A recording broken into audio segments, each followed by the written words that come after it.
All right. All right, all you freedom-loving boys and girls. It's a Centerline Systems. I'm your host, Mark. Loadout Live. Hey, so whomever you are, wherever you are on this big blue marble of a planet we call Earth, welcome to the Loadout Live. All right, it's Monday. Man, it's already starting. Like, okay, what are you doing? You know, like scrambling to the last second. Hey, thanks for being here. We're going to have some fun, ask some questions, make some comments. Tonight, I got some updates, just some kind of, again, as fluff as the one gentleman likes to call it. We got some housekeeping, a little bit of housekeeping to do. Start all over. A little housekeeping to do. Plus, and then that'll make more sense because then tonight I'm going to focus on the gear we make for Black Scout Survival. And as we go through the housekeeping, like that's what I'm actually mean. It's going to make sense. There's already some humor. Let me just jump in. We got Henner Ben from Minnesota. John reporting from duty from home, finally got off in time for a change. Well, hopefully you're kicking your feet up and having a beer, my good man. Learn me something's tuning in from behind enemy lines in New Yorkistan. We got Snowshoe checking in from Michigan. Dan saying, hey, guys. And then Gene, this is what made me laugh. He's giving everybody else a chance to comment first tonight. Woo! Hey, Gene, you can't be the first person in the live streams all the time. Yeah, you do. You got to give it a chance for everybody else. Hey, as I kind of go into housekeeping, I mean it seriously, whether you're watching here live or, you're on demand watching it afterwards, hey, leave comments. We've had some pretty good comments. I really appreciate that. But if there's something you want to see me talk about or some guest that you want me to try to bring on, don't hesitate. Just leave me a comment, shoot me an email, we'll try to get that and make that work. We still have a comment that we're going to do over on the Millstone, talking about certain classes or skills that we wish your grandfather would have taught you. Maybe we'll even just call it that way, call it that, skills I wish granddad would have taught me. I'm just over here actually looking at my list here. Might as well just do this real quickly. So on the 13th for our CLS After Dark, I'm not 100% sure of the title, but it's going to be focused on, so to be myself and two guests. These two gentlemen have very extensive backgrounds, very, different yet similar. You've seen one before. I'm just hesitant to say names until it actually happens. You know how that goes. But that's going to be Thursday. And it's really going to be a conversation. There's a lot of recent events that if you take the recent events, maybe you just view that as an international security, or you view it as a domestic, or you put it in a different category. What we're going to attempt to do is take some of the training and the skills that were provided to us, by you, the taxpayers, just like what Doge is trying to do. Hey, if the taxpayers are paying for it, let's make sure the taxpayers are getting their money. So I'm not 100% sure how we're going to title it, but we're going to try to focus on some issues that we think are very important for every man and woman to focus on, and maybe, try to at least get your brain housing group wrapped around or put it in your hip pocket. And you don't have to try to join the CIA or the FBI or anybody to get this training, or, if you can do it, go out and pay for it and get the training from a really, good, well-established company. Of course, training is really good. But so as best we can, we're just going to sit, and that's going to be Thursday night CLS After Dark. Is share those experiences, that background. Going to really let the other two gentlemen talk. I think that'll become more apparent or evident on Thursday as to why. And again, the ultimate focus, I'm not sure how I'm going to title it, is, hey, these guys have this knowledge. How can we pay it forward and share it with you guys? So that's not really the greatest title, but that's kind of what the title is going to be on Thursday. And then next week, so a week from today, it's going to be a very different type of loadout. So we're going to have our good friend Chappie from the Arizona Vet Trail Association. Matter of fact, I'll make sure I wear his hat for that episode next Monday. But instead of talking about single individual pieces of gear, even my gear, right? The whole point is to get you to start looking at gear and analyzing and thinking about it a little differently and figuring out how to make it work the best it can for you, so you get to come home, or Sasquatch doesn't get to snap you in half, right? Advantage you. So we're going to be talking about loadouts, but Chappie, who runs a service trying to get veterans into the outdoors, as you can imagine, he's doing all kinds of loadouts all the time for people from very different backgrounds, capabilities, mindset, physical capabilities. So I thought it would be interesting to get Chappie on, plug his organization, but then Chappie can share the pros and cons, the good and the bad. Hey, this is the biggest mistake I see people make, or this is the one thing that I wish I could share with everyone. So that'll be an interesting episode on Monday. So come in prepared for some questions. That'll be 17th. And then I'm pretty dang sure we're going to be able to do this on the CLS After Dark on the 20th of February. So, I did we had 2 episodes where we looked at the coast and Benghazi, the situation around those. My guests and myself all have some nexus, first or secondhand experience with those. We're going to bring on another individual, not this Thursday, but Thursday the 20th, who also has that knowledge, especially about Benghazi, but who wasn't in the agency, who is married to somebody who was in, and what that experience was like for her as a mother, a spouse, and what that was like going through that process as, just a normal individual. I mean, if you call the spouse of a CIA employee normal, because you got to be a little crazy to get married to one of those knuckleheads. So, but that's going to be pretty interesting. So that's what we got going on housekeeping wise for the next couple of weeks, rest of this week and next week with the loadouts and the After Darks. Gene just said Chappie is the man. Thanks for the shout out for Chappie there, Gene. Much appreciated. I'm sure Chappie will like that. Make sure you come in and because I think he's going to share some good information and I'm looking forward to it. All right, we're at just a little bit after 1800. This might be a shorter episode tonight. Just like everybody else, just tired, fighting off colds, battling through everything. So, I hope my energy level comes across as being positive, but I'm not joking. I'm like, okay, thank God. I'm very happy I did change the schedule, the dates. That Thursday and Friday back to back was really definitely getting me. I'm not hungover from yesterday. I didn't watch the Super Bowl. I didn't even know who won until this morning looking at the news. So I can't even blame it on, my team won and I was up all night, drinking beer and eating, appetizers. I was trying to think what those little Jimmy Dean ones are called, but no, I don't even have that as an excuse. I'm just old and tired. So we might so ask questions. I'm going to try to say as positive and as energetic as I possibly can, but yeah, it's going to be an early night. It's going to be bedtime for Bonzo pretty quickly. So, all right, let me take a little sip of Get Ready juice.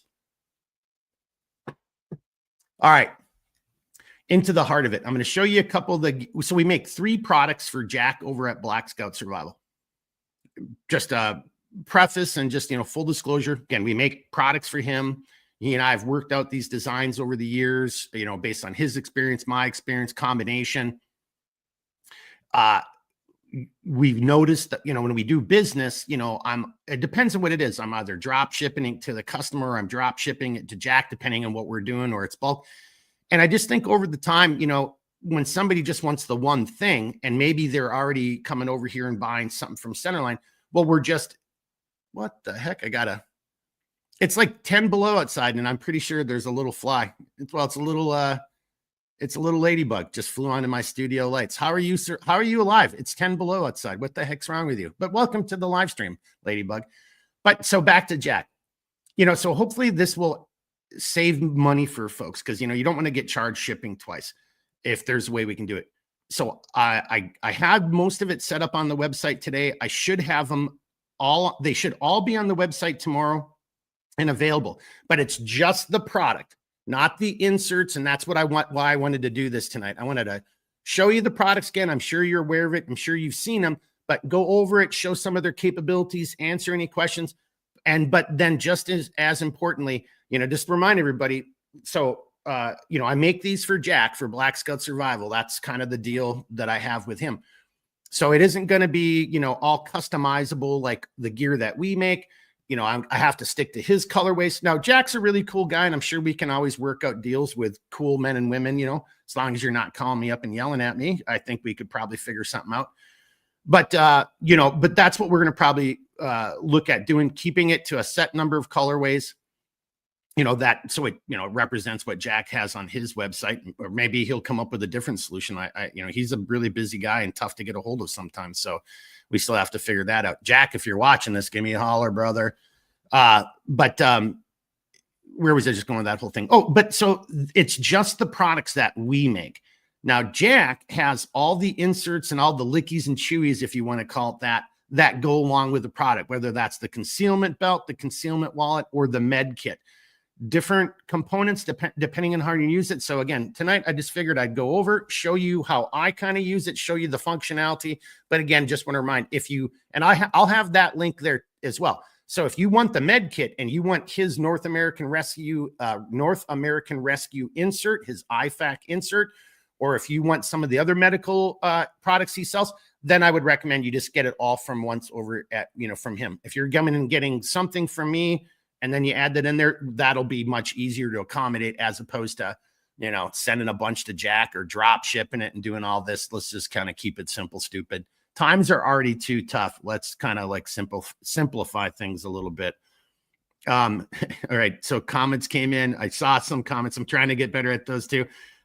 Gene is saying that little flying thing is, hey, it could very well be. That technology is definitely out there. That's open source information. Maybe that really wasn't the ladybug, but a Biden spy. And then he just made the joke, the ladybug. Well done, sir. Pretty good for, I know it's late night. So my tired excuse wouldn't work over there for you because it's like, what, freaking after midnight and you're throwing out heaters already. All right, here we go. We're going to jump right into it. Unless anybody else has any other comments. And again, and I mean it seriously too, you see it in the ticker. Join in, ask questions in the live stream, or leave a comment after the video if you want to see different products or different types of guests or different types of conversations. All right, but here we go. We're going to jump right into it. This is the medical deployment pouch that I make for Jack. And I've got two of them here. And because, two is one is none. I know that sounds stupid, but, some things you can never have enough of, like fire extinguishers, for example. I was thinking I was going to really show off a whole bunch of the medical aspect of this, but I think I'm going to save that for the F kits for one of our next Millstone self-reliance groups. I think tonight it'll just suffice to show you the functionality and how the whole thing is set up and how it works, right? So we do have a couple different colorways over on the med pouches. A quick Genesis story, so Jack had reached out to me and wanted to do a med kit. And, just like, any business, I'm like, okay, well, do you have a specific design in mind? Or do I have an input and a process? Because, I definitely wanted my med kits different. When I was downrange and, doing all that stuff, I was like, oh man, I wish it had this little bit more capability or, because you get to that point, depending on what your mission is, what you're doing, who you are, your capabilities, your training. I mean, go back and look at the Millstone I'm talking about. I mean, I actually have a huge like paramedic, trauma box, so, but if you don't have that kind of training or if you don't have that need, is that necessary? So what we wanted to do is we wanted to make, as you can see, this is a pretty compact size pouch, right? I'm getting a kind of a sense of it here, but there is a shit ton of medical. That is a imperial ton, not a metric ton, right? So just to be clear about that, and I'll pull this one out and I'll show you, the innards and everything here in a couple seconds. But depending, even if you are doing, let me take a step back. So again, when I said, hey, well, do you have a design in mind? Or because I have something that I always wished my med kits would have been like when I was downrange. And it was this. Because a lot of med kits, again, you already have enough bulk depending on what you're doing, or maybe you're not used to carrying a lot of weight. So something that you can access, with either hand, do so under duress when gross motor skills matter, because your fine motor skills, unless you constantly train those fine motor skills, they are going to be, dissipated. They are going to be reduced to some extent. It's going to vary from every person, right? Maybe that's your superpower and you never lose your fine motor skills, no matter how stressed or scared you are. That's not what happens with the most of the rest of us, average, normal human beings. So I wanted this kit to be large enough to be really like full spectrum, because the worst case scenario, you're in a combat operation and you want a gunshot kit, a GSW, gunshot wound kit, right? So you might want to have some specific items in there. And I actually, over my side here, I even brought out some of my old GSW kits to kind of talk about some things you might want to throw in there. But I don't think that's the point, right? We're not here to teach a medical class. I'm not your doctor. And most of you boys and girls are smart enough to realize, well, what do you really need?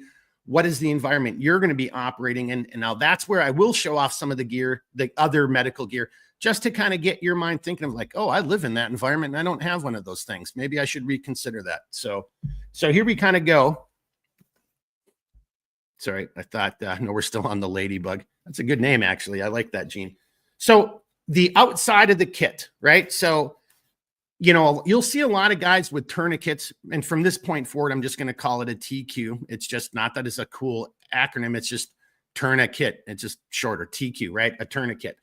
And there's a lot of different styles of tourniquets out there. So again, you do your own research, figure out what's going to work best with you. I think a few months ago said I was going to get another SWAT T tourniquet so I could have two of them, so I could open one up and mess around with it and see if I liked it. Well, I finally pulled that trigger. So that's one of the things I have to do is like, okay, the SWAT T tourniquet, because it's the size of, I got one right here. Yeah, there we go. So that is the size basically of, like, it's a little bit skinnier than the original, you know, United States Army field dressing. So it's a good size and it can be used as a pressure dressing and or a tourniquet. And the reason I'm bringing that up, so again, you have to, you know your environment, you know what it is that you're doing better than anybody. All I'm trying to do is make sure that we can make a kick-ass piece of gear that you can have on your the headrest of your vehicle or on your waistline or inside of a ruck or, you know, carried over the shoulder, however you want to do it, where you can have the no joke medical equipment and resources necessary to at least, you know, hopefully save your life, or at least, you know, create, you know, a situation where you're stabilized long enough for rescue or self-rescue or something like that to take place. So the contents of the kit are going to vary for everybody. That's what I'm really just trying to say. But here we go into the functionality. So on the outside, you have an area where you can mount a TQ. Again, you can pick what type of TQ you like, what works, but it goes in here. And so one-handed, nighttime, daytime, left or right hand, I can get this and I can yank this out top to bottom or bottom to top. I like going bottom from the bottom down. That's my personal preference. And I actually stack it if you kind of look at it. There it is. There's a ladybug again, Gene. But as you look at it, so this little portion right here, trying to pull it up through the slots would be a pain in the ass. But at the top, it's just the top of the TQ and then the ratchet. So it's easier to pull down. So just even think about how you're mounting your gear. On the other side, a set of shears. I'm here to tell you, shears are a great thing to have, even if it's a non-medical emergency. A good set of shears can do a lot of work and can take the place of a couple other tools. So a good set of shears. And then as you can see, it's another big gross motor skill. And actually, I'm going to tell the story behind this real quickly just for fun. But it's a big gross motor skill. And then there it is. And now you can access your shears, but it's super secure. So your shears aren't going to get snagged and come off. And then, you know, well, if you were jumping, you would not want to have that exposed, but that's a different kind of comment there. But I want to go into this little tab right here, right there. And it's going to come into place on the inside tab too, but I'm just going to tell the story here. I don't think there's anybody in the live stream who could guess where that idea came from, but I'm going to give it a second. We're just going to do an impromptu giveaway for people on the live only. And maybe I'll give you a med kit. I don't know. I'll work it out with Jack. If somebody can, I'll give a clue. It had something to do with the military back during the Cold War. So that's the tab, and it's there for a reason. I want to see if anyone can, if somebody can come up with something. I'm going to pause, but we do have a comment here. Let me just pull this up anyway. VTech Moonwalker, good to see you here tonight, sir. I'm still waiting on your take of a pouch like Maxpedition's FR1 pouch. That's your PSK, his personal survival first aid kit. Gene's coming in there kind of close. I want a little bit more detail, but well, and see, it may not be fair, but that's actually not a bad point. But then back to VTech. but way better build and quality. I feel like I'm carrying crap now, having them. Well, you know, hey, at least you have another pouch that you're able to utilize, and you can figure out a way to utilize it for the needs you have. You know, I don't think there's anything wrong with like, hey, this is the most I can afford. This is the best that's out there at the time. And you do the best you can with the tools at your disposal until such a time where you can level up. I'm not familiar with that pouch, so I don't really quite yet know what to say about it, VTech, but thanks for that comment. Gene was the only one who's commented so far. His guess was for the use of gloves. Very close. I'll just get into it. So back had a, here one more time, had a lump for feeling with hands reaching around the back or in the dark. Now you're getting much closer, right? So not pretty much closer. So actually that might be an acceptable answer. I'll let you guys think if Gene just won the question here, right? So back in the day, you know, and I'm old, I'm a dinosaur. So this is back in, you know, the height of the Cold War, you know, the bear, you know, you had smell 'em cards. I'm not going to, you know, if anyone was around during the 80s in the military in Europe, you know what a smell 'em card is. But so this was a very real threat where everybody took it very seriously. And so part of that was nuclear, biological, and chemical warfare, right? NBC, CBRN now. They, of course, because somebody had to change it up for, for a promotion or something, but we used to just call it NBC, nuclear, biological, and chemical. And you only had a certain amount of time. If like an alarm went off or somebody was yelling gas, you know, or like something like that went off, you had a certain amount of time to open up your pro mask carrier, get your pro mask out, get it onto your face, you know, clear it, seal it, you know, because that's the most important thing. And then you had to get the hood over your face, and then you had to pull your hood down and connect everything. Well, on that hood, Dan, gas. Yeah, exactly. And John chiming in with the gross motor skills. So you might be wearing leather gloves, or you might already have your NBC gloves on. So there was tabs that you had to have for tightening. Well, those tabs, there was 2 tabs that were actually large, but they were almost meaningless. So somebody had a bright idea one time. It's like, well, those 2 tabs are really big, but that's for something that doesn't matter. How about you actually take some 100-mile-an-hour tape and then make squares around the tabs that do matter? So as kind of John and Gene was kind of getting in, you know, you're already freaking out, you're sweating, it's the dark, it's nighttime, your gross motor skills are going to be depleted. So you know, or your fine motor skills are going to be depleted. So you want to rely on a gross motor skill. So this tab is in great part just based off of how I used to cut 100-mile-an-hour tape out and make sandwiches around my adjustment points on my pro mask. So as I was shitting myself with fear from like a sarin nerve gas attack, I could actually feel them and get them and pull all my mask and get my mask on tight, giving myself a chance to survive. So that's actually a long-winded story, but that's where these things come from, right? Because you want to have that capability. And then that goes into the interior. So when Jack was asking me to, you know, to make this is what I really liked, because most of the med kits I ever had were zippers. I have just a hatred for zippers. Zippers always fail, and they'll fail when you need the zipper not to fail, right? And zippers you know, if you're going to use zippers, you got to get into the habit of my zipper is always up on the top left. So I know to go down and right, or vice versa. Or it's all the way down on the bottom right, because same thing, it's nighttime. You can't see, you're under duress. Well, where in the hell is even the zipper, right? You know, you're fumbling around trying to find the zipper. So you want to stage your zipper in a specific location and do that all the time. And then just hope your zipper doesn't break. Now this makes noise. It's Velcro. Well, zipper makes noise, but it's quieter. But it's combat, or it's a medical emergency. You might be screaming in pain, or, you know, or unfortunately listen to somebody you love who's, you know, in pain and under duress making noises. So you're not worried about that Velcro-y thing, right? The little red tab there, it's not so you can pull it. It's so you do have a nighttime, a visual recognition. But at the end of the day, if you kind of look, you know, and somebody can make a joke about hands, but, you know, for the average person, that's just going to be natural. Yeah, there we go. That might be a little bit better. You know, it's all, you know, it's the size. It's not going off to the side or whatever. It's there. It is. My hand comes down over the pouch. I can rest my wrist and my palm on the top, let my hands just fall, and I'm just kung fu gripping it and coming up. All right, I'm going to stop right there just real quickly. I just see the gas. I just got to show it.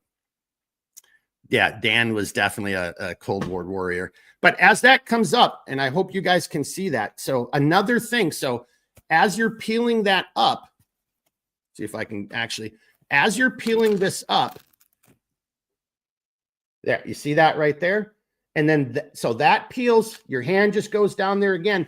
And same thing, this is the same concept. This is just a big oversized tab. So you can find it under duress in the night, wearing gloves, with bloody hands, freaking out mentally, and it's big, it's gross motor skills, you grab it, and then this is where I always got to be careful, because the reason for that is, so this is attached to your body, or maybe it's not, but you're pulling this, yeah, you can see, and it's, yeah, I was just going to say shit's going to just start shooting out, but as you pull this, maybe I should just do it.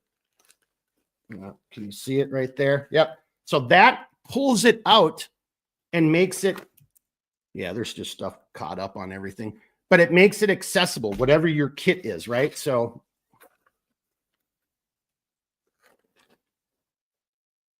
this will give a better idea without that spilling all over the place. So even as you're doing that, that your products are coming out, right? And you're and yeah, they might fall out just like that. But it's going to be right next to your body, right next to your patient, whether that's you or your buddy or whomever it is, right where you need it, right? You're not at that point, well, is it under this pouch? Is it in this side? Is it on that flap? It's whatever. It's like, nope, here's my rescue kit. You know, here's my first aid kit right there. My hands coming up. And then I'm just pulling it out. And that thing is, you know, I'm obviously just kind of hamming it here, but that's coming up and you're grabbing it, or it's falling out right next to you. So then you can grab it and access your medical kit and everything that you need. All right. Let me just see what we got here. Move on. Yeah, we're at 26 minutes. We're doing okay.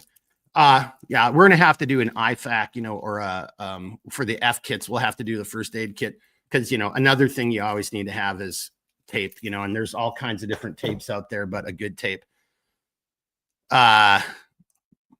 Greg Sanderson. Hey, Greg, I don't think we've ever seen you before. Thanks for being here. Served from, looks like he's saying served from 76 to 87. Greg definitely has heard that gas before then for sure. Greg, welcome to the live stream. Appreciate it. VTech. If there's a loop thriving that red tab, you could always put a small piece of paracord with a lanyard beads. You'll never then. Okay, if I understand you right. Yeah. So, you know, on that red tab, and there's, you could obviously do that. You could take a bunch of paracord beads, you know, and then have a loop and then bring it around, pull it tight, because it's not going to slide over the larger, it wouldn't slide over the larger tab, and it would be pinned down here. So you would be, you know, compressing it here. And then now you would even have more. Yeah. So you could even do that if you want. So great little addition to it, you know, and the tab is sewn in there. So the tab, you can, I don't know if you can see the channels. So it's in there and it's never coming out. I don't know if this will show up. Yeah, there you can kind of see. So it's secured, and then it's secured so you can just push your item back in, and then that just pulls, we call these deployment tabs. And the reason I'm kind of showing this is this is the same technology or the same thought process that we use on the concealment belts. But so then you can put your items back in there and it resets the tab and it resets it. And then so when it closes, you're back into your functioning space right there. It's not a bad idea what you just said, VTech, if you wanted to add some paracord beads, you know, if you wanted to have it just even reach out a little bit larger. Heck, you could even do that with, you know, fluorescent, you know, highly, you know, high vis beads if you wanted to. Gene, intuitive reaching for the deployment tab and yeah, and use in practice.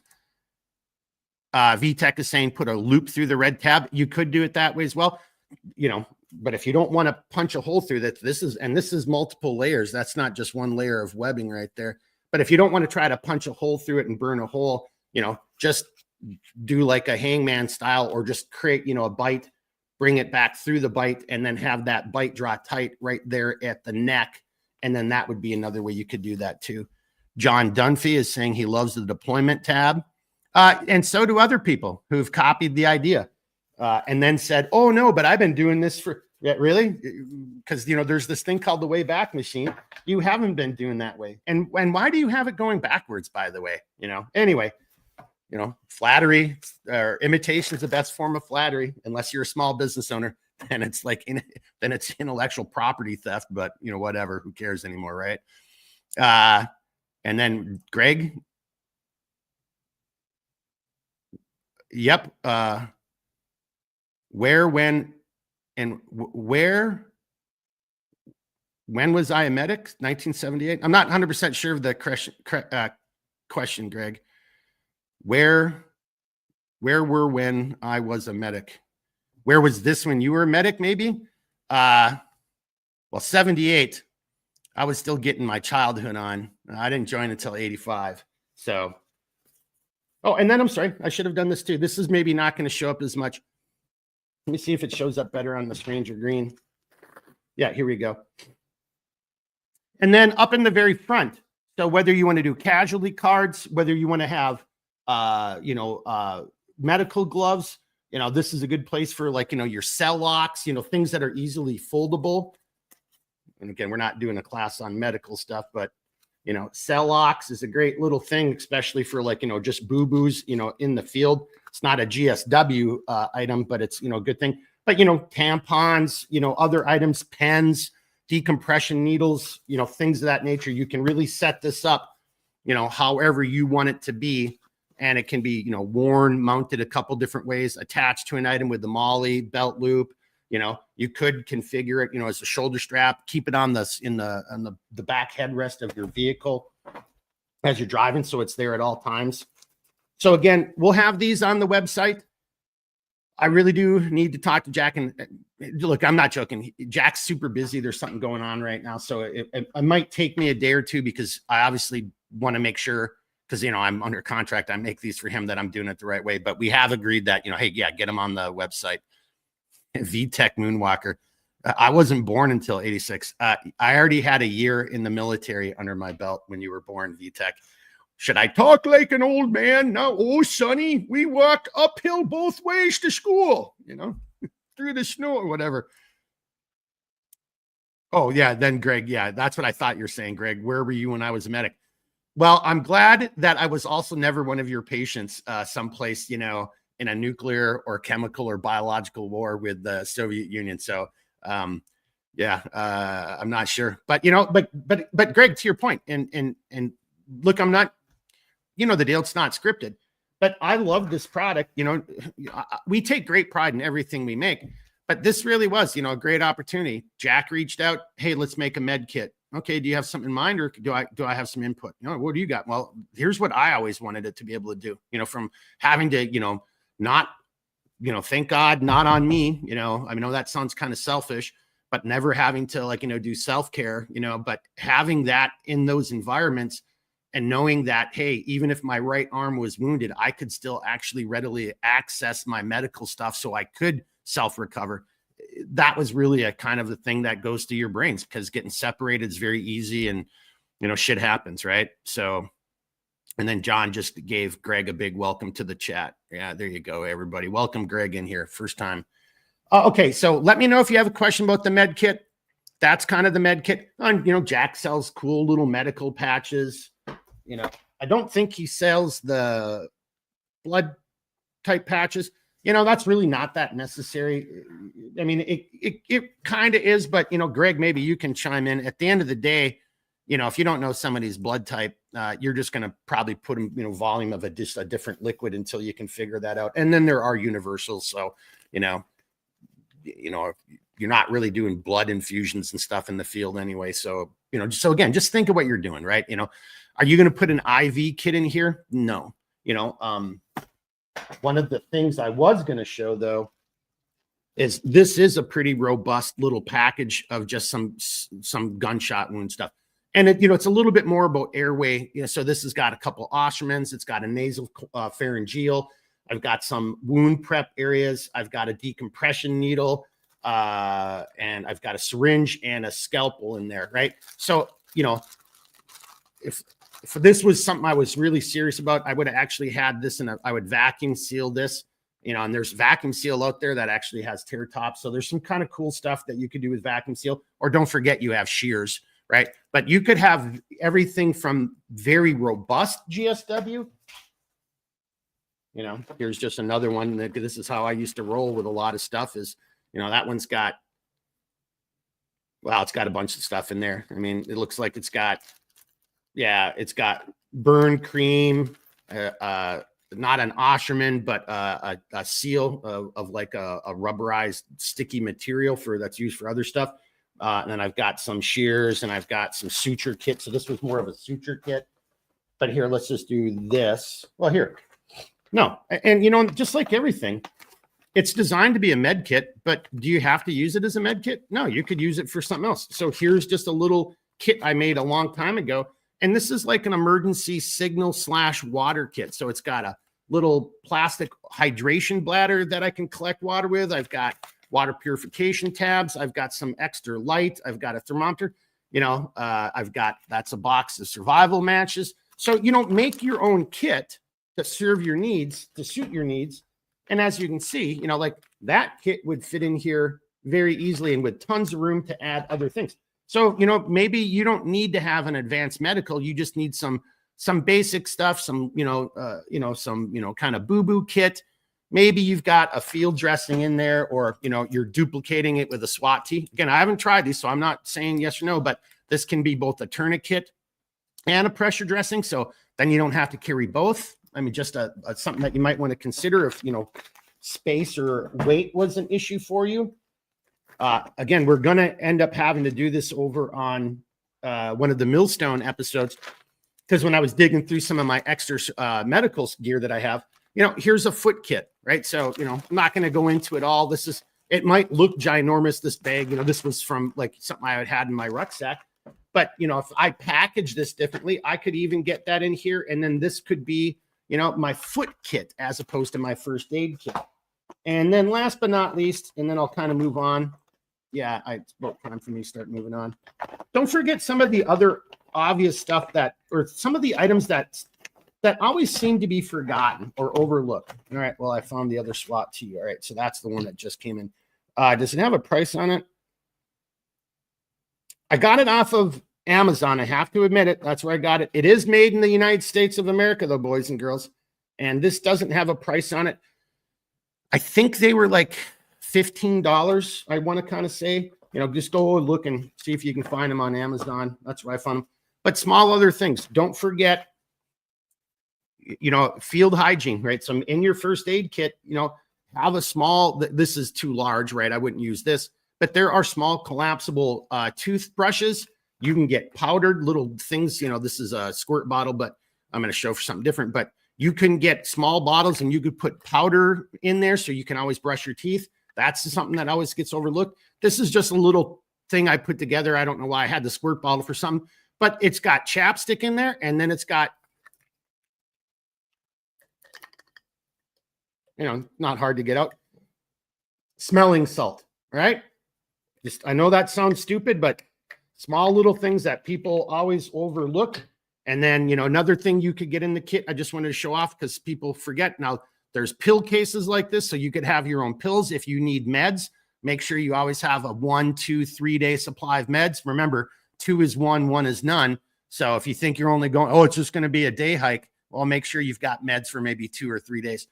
If you live in a different part of the country, have your little snake bite kit, right? Small thing. And then last but not least, you know, make America healthy again. But, you know, there's a lot of diabetics out there right now. So this is a diabetes kit. Somebody who's diabetic is, you know, let me have this so I could just see it. Oh, there you go. So it's empty, but it's, you know, one of their kits.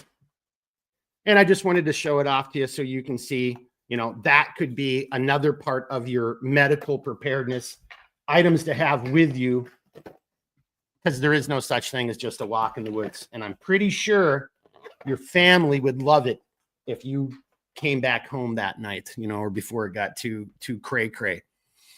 All right, here we go. And let me just catch up on some comments as always. I think Greg was saying, or John was saying, welcome, Greg. Greg is saying he started search and rescue in the 70s. We type it in the lab. VTech, or Gene is saying for VTech, maybe use that as it's much better setup than the F4 one, but that's your opinion. I guess I would have to refer to you guys to figure that out in the chat. I'm not 100% sure. But I think that's in reference to VTech. You were asking about it, that different pouch earlier. And then John's making a comment here, and then I'm going to move over to the concealment belt.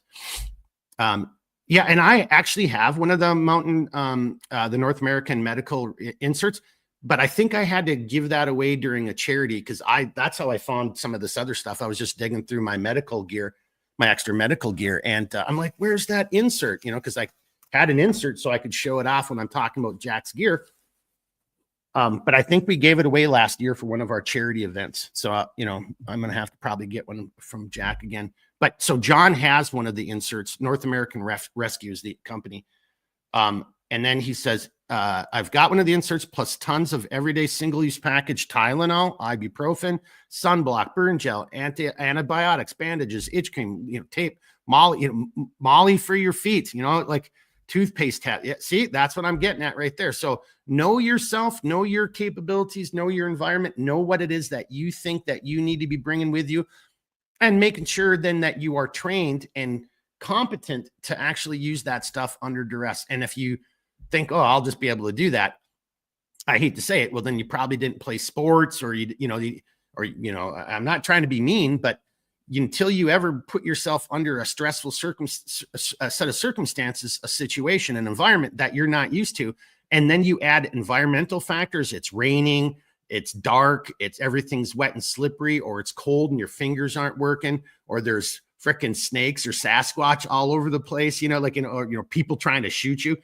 It is different. You actually do have to practice this stuff. I'm not trying to talk down. I think most everybody gets that. But if you don't practice, and here on my last plug, a couple of years ago, and I've told the story once or twice, somebody I follow on Instagram, he's just out there trying to teach his kids, and he does a great job. And somebody was like, oh, yeah, you're in your backyard. And he's like, yeah, no shit. I'm in my backyard. They're children. I'm not taking them 100 miles in the woods and like, okay, boys, we're going to be, we've got to survive for 14 days with just our ferro rod and our knife and our, that's probably not the first time you want to, that's not how you want to do it. Work it up incrementally, right? So what? He's in the backyard teaching his kids how to make a fire. He's in the backyard teaching his kids how to make a fire. Then I'm sure, okay, that'll get upped a little bit. And then somewhere the kid will have to make it all by himself at the campsite or whatever. And you can just see where I'm getting at, and et cetera, and et cetera. And by the time the kid's a young man, he's like, yeah, I've made fires in snowstorms, rainstorms, wet wood, smoke, all that kind of stuff. Right. So don't be afraid to get out and do it. And who cares what the haters say, right? It's all about you making sure you know what you're doing, know how to use your gear, and you can get home to see your family and your loved ones, or watch the Super Bowl that I didn't watch and, tell me what happened. All right, there we go. We're done with that. 40. Yeah, I said I was going to I thought it was going to be short, but I love that med kit, and medical is something that, passionate. You have to know it. And I'm throwing myself under the bus. We just talked about this a couple weeks ago. I need to get out and start working with my buddies, whatever, and start practicing some skills again too. I don't know if doing a nasal or something like that, but I haven't done an IV in a long time. Maybe I'll give myself an IV. Maybe, after Thursday CLS, maybe it'll be a fun CLS and I'll take Friday off, drink too much wine Thursday night, and I'll just give myself an IV on Friday morning just to see, as punishment. And if I screw it up, like, well, that's what you get for having, a glass too many of wine. But I digress. I'm not doing that. Just a comment. All right, let me take a little sippy. All right, here we go. I'm going to do the belt next. And I'm going to kind of whiz through this because, truth be told, I can't tell you what to put in, just like the med kit. I don't know what you're going to put in these concealment tabs. I don't know what your operating environment is. I will just say this, for concealments, and there's some people out there, and maybe I'm not trying to pick a fight. I'm just giving an opinion. If you're traveling in a foreign country, and if that foreign country is even remotely shady, right? You know, if it's not our bestest and, you know, bravest allies who absolutely, and even then, but if you're traveling in even that foreign country and you have items concealed on your person, look, you're not a spy. You don't have the training. I'm not saying that you can't learn it. I'm just simply saying, because, you know, if you really were an intelligence officer, you're not doing that kind of shit either, right? But there's people talking about putting shims under your skin and all. It's like, man, you're just like a dude.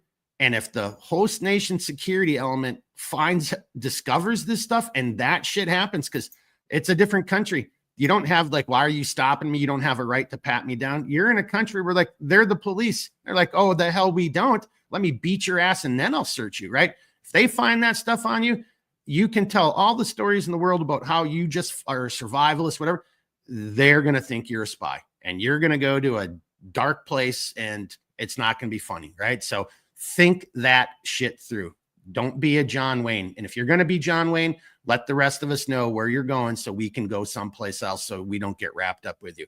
But our concealment belt.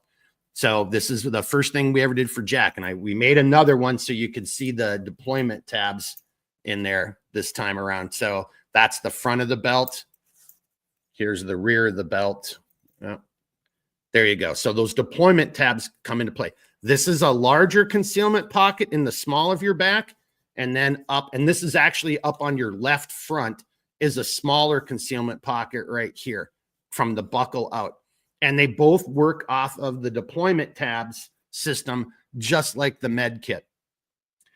So when I had concealments in the agency, and I did have concealments, you know, a lot of concealments, you're asking yourself, am I trying to avoid or pass through far scrutiny or near scrutiny? You're obviously, if somebody takes this belt off you in the holding cell and they even just remotely just look at the belt, you know, now these tabs are the same color, you know, so maybe if that person's really lazy, it'll pass near scrutiny. But really, this is a far scrutiny. It's just a belt. You know, there's nothing on the outside that gives anything away. It's not a pouch attached to it or anything like that. Most of the concealments I used were designed to avoid or to defeat near scrutiny. And without giving too much away, I mean, you can start figuring things out. Like you actually had to know how to do something, right? It wasn't just like, it wasn't a deployment tab. It wasn't anything like this. To access where the thing was that I needed was much more complicated.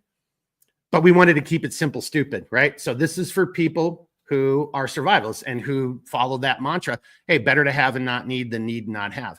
If you want to put surreptitious entry, lock picking type of tools in here, you know, you do you. Jack sells all of those things, and he's got all kinds of kits, shims, and keys, and I'll show you some of that stuff maybe. Look, that stuff comes into it's very beneficial to have that skill and know it. I have let, you know, since I've been out of the agency, you know, I can't even remember, you know, but, you know, I'm sure I've talked about it, but I've gotten people, you know, into their cars, into their houses, you know, and it's always funny, like, you know, one of my other one was with like an electronic door was dying. And I'm like, oh, hang on a second, you know, like, and I just replaced the batteries and brought it back to life. And they're like, you got batteries in it? I'm like, you don't? Like, are you laughing at me for having batteries in my kit?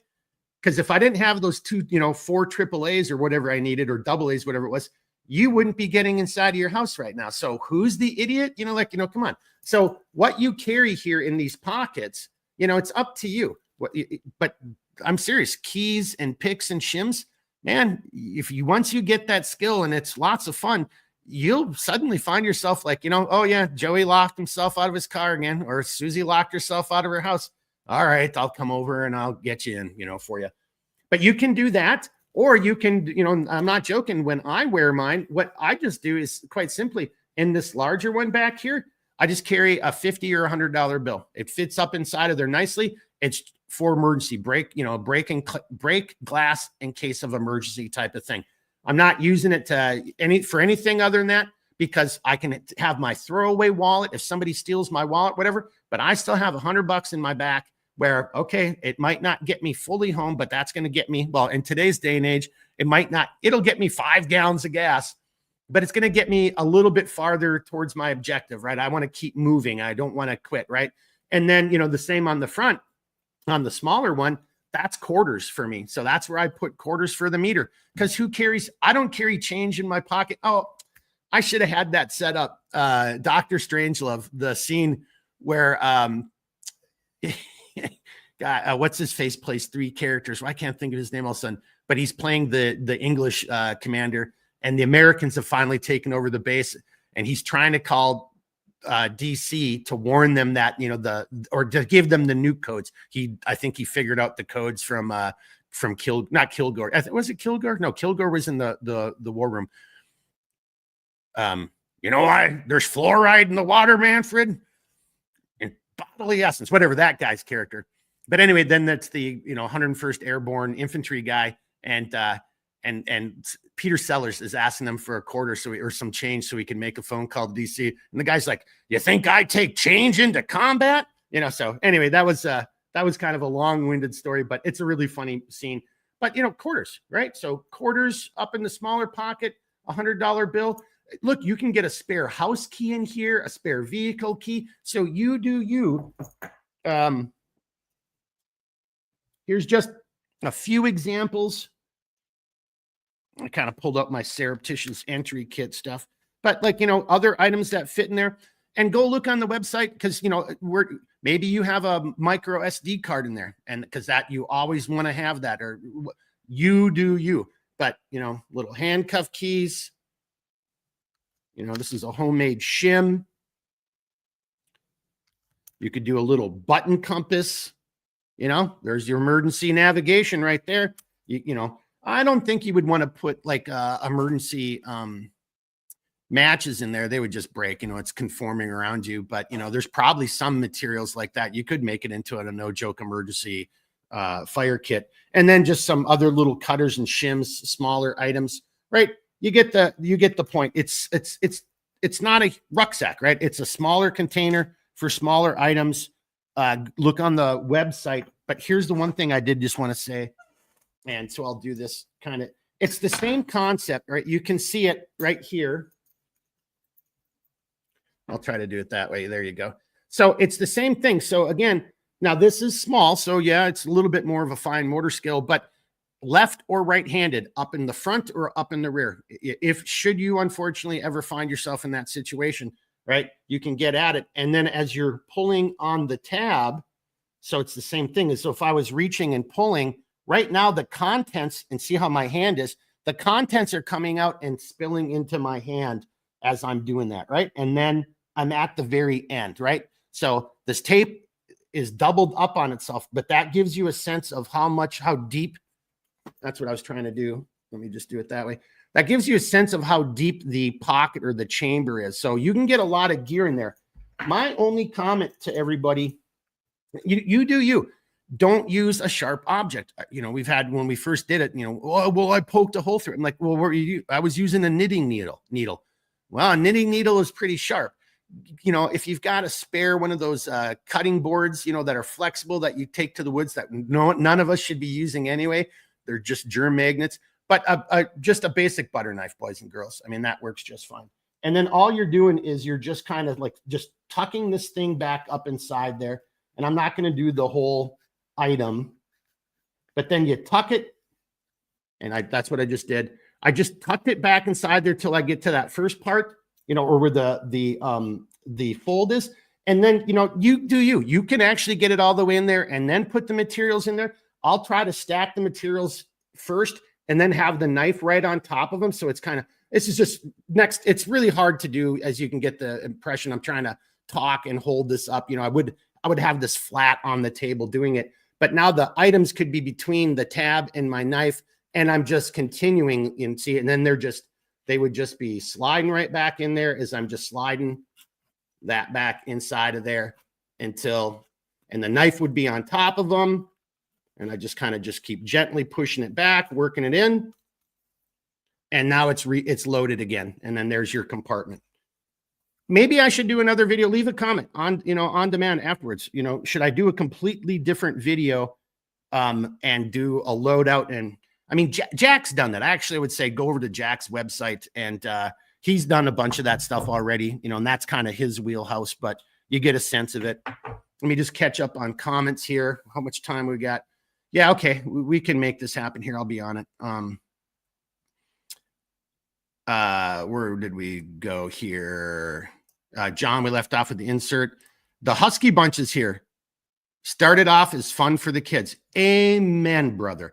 It's the same thing. Like if it's surveillance detection or situational awareness, make it into a game. Get the family involved. Like you don't have to say, hey, look, boys and girls, you need to learn how to start this fire because, you know, it's northern Minnesota. And if you're outside, you're going to die, little Jimmy. Like little Jimmy's like, I'm never going outside ever. No, make it fun. Make it entertaining. That's why I love, it was just amazing that people are like, you're in your backyard with your, yeah, no shit. I'm not out, you know, in 60 degree, you know, or 60 below zero blizzards, you know, like, I mean, hey, do that. And that's not a bad thing to do. That's called training, you know, but training has resources. It has stop gaps. It has fail safes. It has, you know, measures, control measures, you know, training isn't like, let's, you know, I mean, even the most hardcore training has some form. Well, I guess maybe not. And maybe in the movies, it really is. This is your final exam. Like, you know, Jason Bourne, you know, once you go through that door, you know, it's for, you know, like, in, you know, I don't know. I never had a training course like that, like where my final exam was, you know, not, I mean, I know he goes and assassinates, but you see what I'm saying? You know, more often than not, you know, your final exams can be really difficult, but somewhere in there, there's a fail safe. There's a, like, you know, pull the pin in case of emergency, because there's almost always some kind of emergency. But thanks, Husky Bunch. Good to see you here tonight. And thank you for the comment. Yep, exactly. And then Gene is saying, we can only do that if it's another 4-hour CLS after dark. I don't think I'm even going to hide or run away from that. If that happens again in the future, we're just going to embrace it. I mean, there was people watching, people were still making comments. Like I said, it's more fun than going to a bar for me. So, you know, but we are going to try to keep those at 2. But, you know, I mean, I guess if we keep doing them at 4, maybe Joe Rogan will find out about it. He's like, somebody's out there doing a longer podcast than I am. Oh, hell no. You know, so maybe we'll, you know, Joe Rogan will call me up and say, you got to bring it down to 2 hours, dude. I'm the big podcast that goes on for 3 hours. I don't know. That was supposed to be a joke. It was funnier in my brain. It's, you know, so whatever. Brandon, great belt. I have every color option I've ever seen offered. Absolutely love them. Shims in the back, keys in the front. There we go. Real world edition, right? You know, Brandon, thank you for sharing that. I wasn't saying swearing. I was sharing, and your last name kind of got crossed up. But I guess you could have swore it out loud too. But thank you for sharing that. Again, that's how one other person is using it, right? So and again, I'll just use that as an example. If you, boys and girls, any one of you ever want to come on and share how you do a loadout for a piece of gear, doesn't even have to be my piece of gear. That's what these loadouts are all about. Just to give you some other ideas, show you some other examples, and hopefully it helps you out somewhere in the things that you're doing. So thanks for sharing that, Brandon. Really appreciate it. Brandon, he just opened his ex-mother-in-law's garage door after she lost the key. Save the day again. That's exactly it. And you are the hero. And now, Brandon, I can't speak for you, but I may have heard my story. I love it when people who've been like, oh, you're like a survivalist and, you know, you're this and you're that. And then suddenly your skill set and your tools and knowledge helps them out. And then you're just like, yeah, so what's so funny about that shit now? You know, what are you laughing still? You know, like, you know, oh, okay. No, you were right. I guess I should have some of that. I should learn some things. Yeah. Or you could just keep calling me and I'm going to start charging you money if I have to come back over and let you into your house, you know, for the 3rd time in a month. And then here's another one. Old cards, debit cards, ID cards, cut into a strip, the width of the pocket. So he's given how he's doing the tool he's creating to push the tab back in. Some credit cards, they would be fine. You know, a lot of credit cards now, you know, are kind of metal and more robust. So if you got a smaller one, a flimsy one, again, my only point there, use whatever resources available. I would push people towards those really flexible not dry erase boards, the really flexible cutting boards, or just using, you know, a dull rounded butter knife. But whatever you're using, just round it off. If you got a Gerber tool or a grinder or some point, just don't have sharp edges. I mean, it's material, right? So, and then JDog 54874, where get? I'm not 100% sure. If you're asking about the belts, those are the belts I make for Black Scout Survival. They're on his website, but we're going to start selling them. We make it for him. We're going to start selling them on my website, CLS Gear. I hope I'm going to have it. I was working on it today. I hope I have them up tomorrow. I do, like, again, I do want to talk to Jack to make sure we're both on the same sheet of music. You know, I got a contract, so I got to be a little careful there. But so long story short, if I understood you correct, right now you can get them over at Black Scout Survival. I'll pull up his website in a second so you can see it. Otherwise, I'll have them available here in another day or two as well. John's asking if the aphid, it won't on the belt, but I'm so happy you brought up the aphid, and that's where I'm going to end it. And I'm at an hour, so I'm going to go a little bit quick on the last one, the concealment wallet. But, and I'm probably speaking a little bit out of turn, but I'm pretty sure that Jack had that aphid. I can't remember if it was designed for the concealment wallet or it just happened to work out, but the aphid, I've never tried putting it in the large compartment on the belt, but I know it works on the concealment wallet, John. If you're talking about Winkler, no, Dave Wenger. That's Wenger who makes that, not Winkler. Yeah, I think the aphid, if that's what you're talking about. And J-Dog 54. No local pickups, sir. No, everything is just, so we don't have a storefront if you're asking. No, it's all just through the website and then just shipped. So no, sorry. I think that's what you're getting at. Yes, no, sorry about that, J-Dog.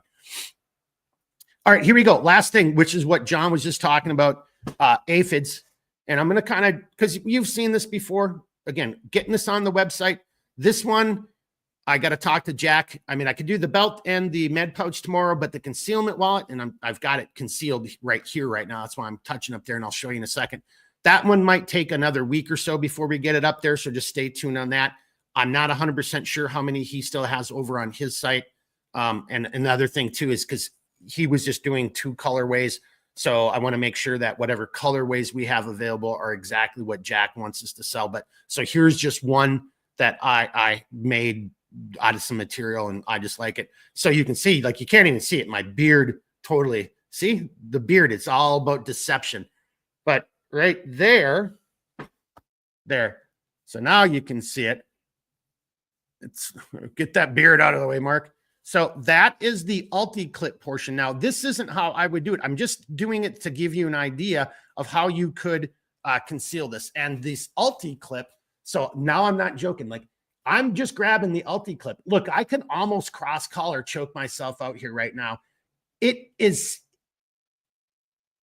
it takes over 70 pounds of pressure to get that to open. And when it's clamped, I mean, it's just clamped. Now, these hoodies, these are nice and thick, so it's got some, material to grab, but I have to open that. I mean, that was no joke being pulled, right? So that's the Ulti-Clip. I'm sure you've seen it. I actually just, when I do have a couple bucks, I just fold up a couple bucks and I use the Ulti-Clip, honestly, as my, for my bills. But, ladies, you're already picking it up. Inside a bra strap, inside your jogging shorts, inside your sweatpants, so the wallet's inside your sweatpants, then the material is coming up through the Ulti-Clip, and then you're just clipping it shut like that.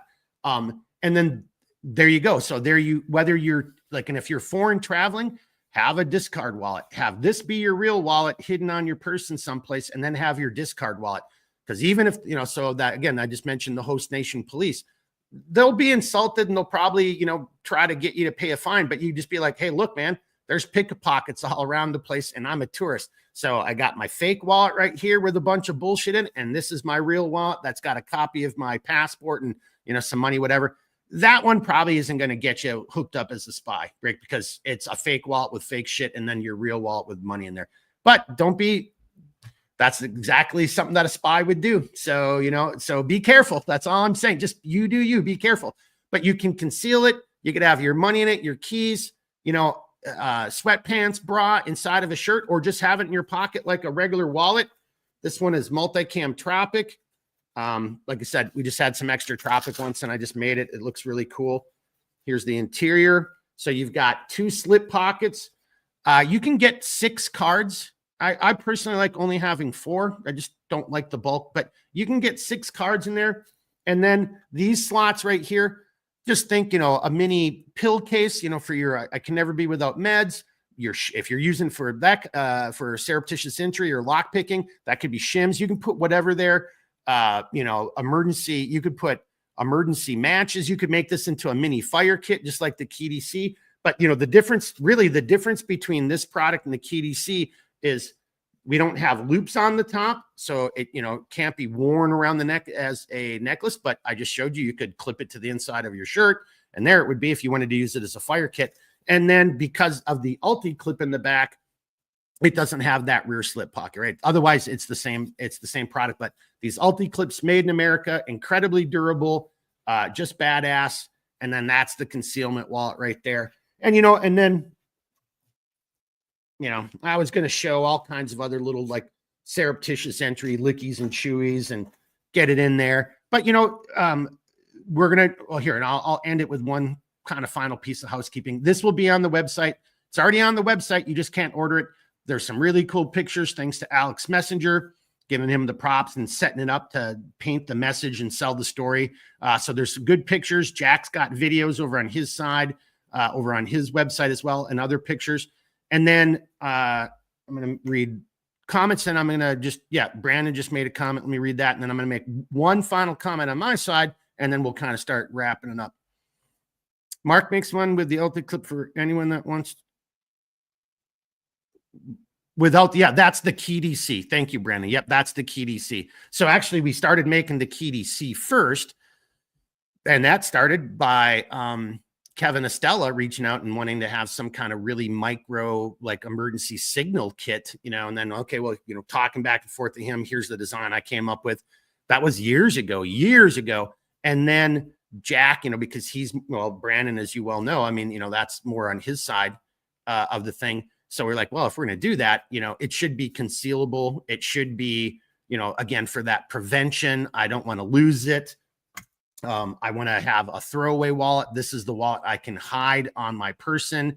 You know, again, if you just think of, you know, unfortunate, you know, areas where there's areas where there is pickpocketing and there is pickpocketing. Hey, if you guys don't know, boys and girls, share, just bear with me for one last second. I'm going to just share. If you don't know who Jack is, or if you've never, let me just come over here and see if it's working. Yep. Okay. So here we go. So if you don't know who Jack is, we're at Black Scout Survival. Here's just a little bit of an outro after one of his more recent videos. No one's coming to save you. You know, Black Scout Survival, in my opinion, when we first started Black Scout, is that, you know, for me, survival is not just about going to go make fires in the woods. It's not about that. It's about being able to be tactically proficient, medical, lock picking, escape and evasion, anti-kidnapping, the whole gamut. That's what Black Scout is about. We're the whole gamut. A lot of people focus on one spectrum, maybe combatives. We do everything. We focus on everything. So if you go look. So if you haven't seen any of Jack's stuff, I highly recommend, you know, because again, I like that approach. All right. Jack of all trades, master of none, if you want to say it that way. You do need to be proficient in a lot of skills. Some maybe you only need to have a working knowledge because you don't have the time or the energy to devote that to, and maybe it's very esoteric, or maybe you just don't have the manual dexterity. Look, lock picking isn't for everybody, right? For some people, it's a hard skill. Fire starting for some people is a hard skill. I'm not trying to be an asshole or flippant about that, right? So figure out what's in your wheelhouse, figure out what you're good at, and, you know, and try to master some of those other things. Even if you're like, yeah, I'm not the greatest at it, but I can do it, you know? Okay, well, then you've got another quiver in your you got another arrow in your quiver that might help you out in a jam. And on that note, I don't have the final decision on this, but so kind of what to Brandon was saying, the KDC version of this. No, and of course I've just got, here it is again, the original one. Yeah. And then the one I've been using as a wallet, right? So this was the very original one.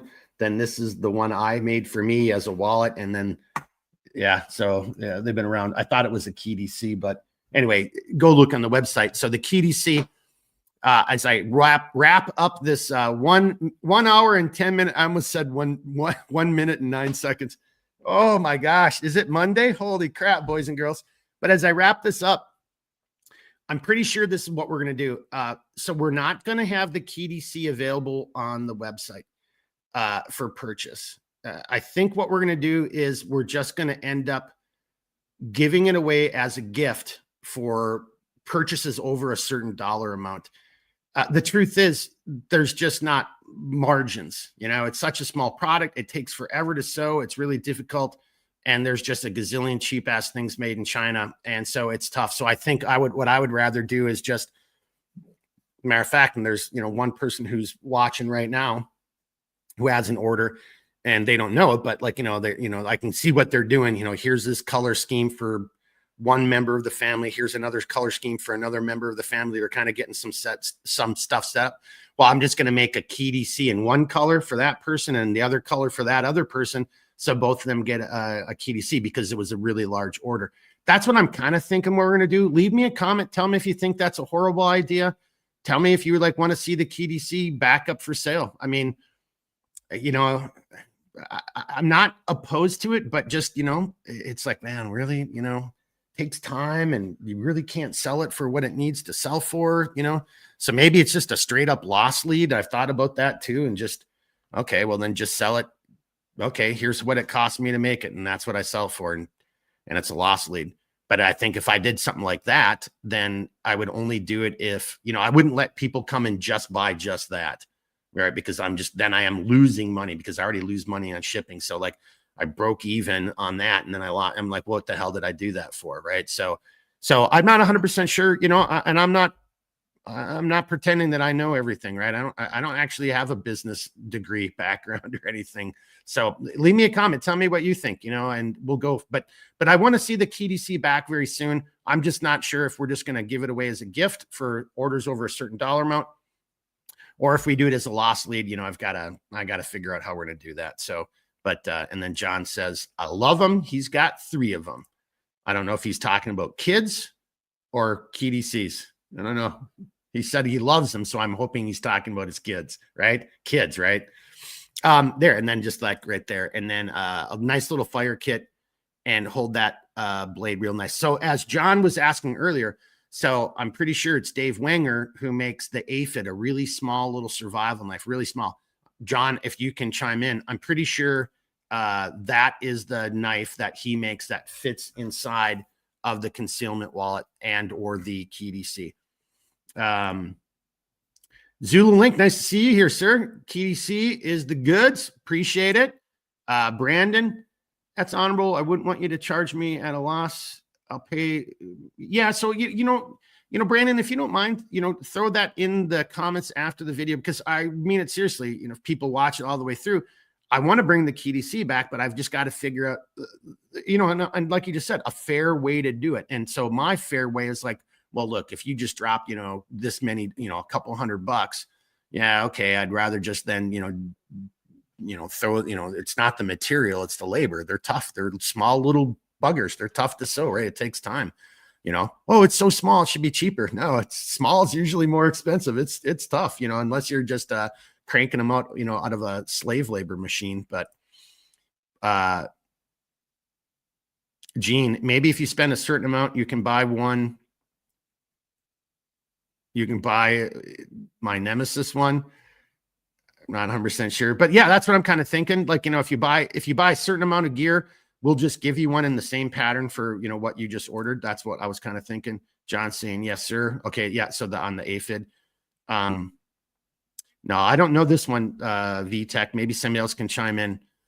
Pretty sure the SC pinch would fit in that wallet as well. I'm not familiar with the SC pinch. I know who SC is, but I'm not familiar. If somebody else knows the difference between the SC pinch, and again, I'm pretty sure if it's Wenger blades that does the aphid, if there's a size different there, that would help everybody else out asking the question.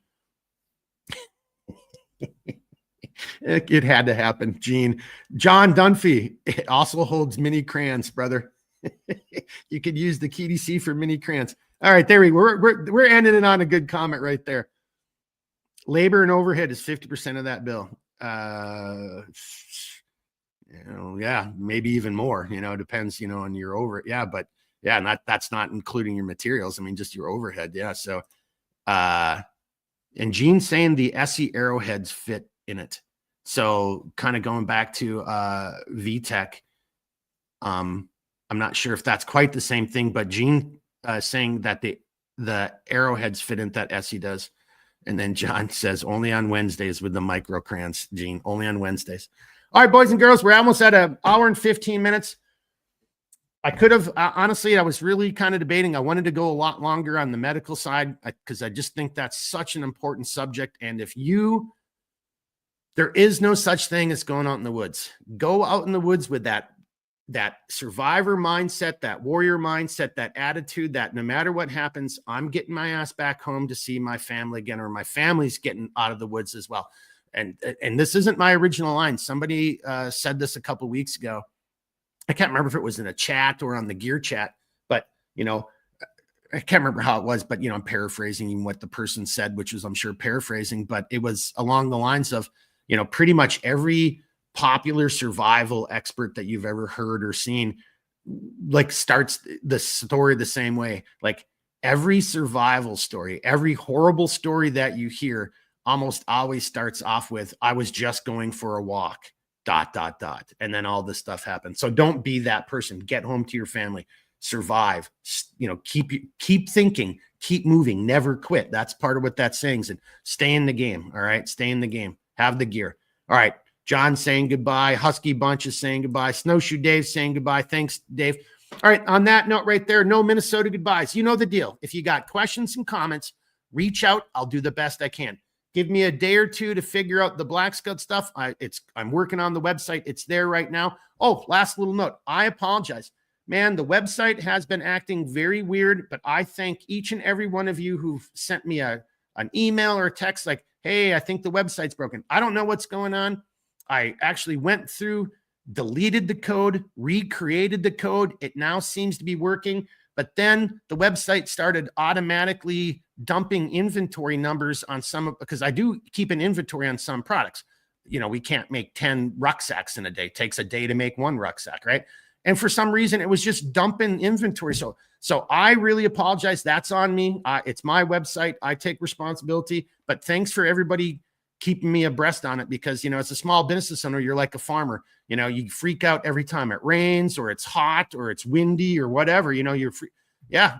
So that saved my bacon, a couple people, and you know who you are. And I really mean it seriously. Thank you very much. Like, hey, I think your website's broken. That puts me in panic mode. So don't just reach out and say it's broken just to mess with me, because it'll work. I'll freak out, man. I'll freak out.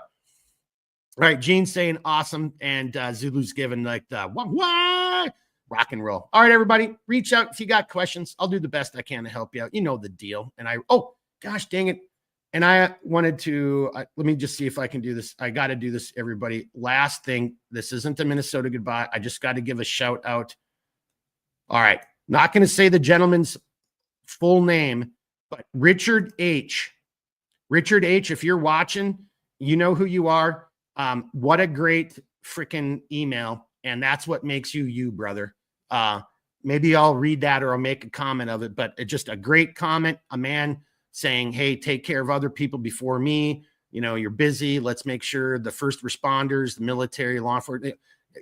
Richard H., God bless you, sir. That's what makes you who you are. I really appreciate it. Just like I appreciate all of the rest of you guys. So thank you very much. We'll see you on Thursday for our CLS After Dark. It's going to be a good one. I think you're going to enjoy it. And then we got a great next week for a loadout with Chappie, which is going to be a very different type of loadout. It's going to be more of here's how he gets everybody ready for going out in the woods with him.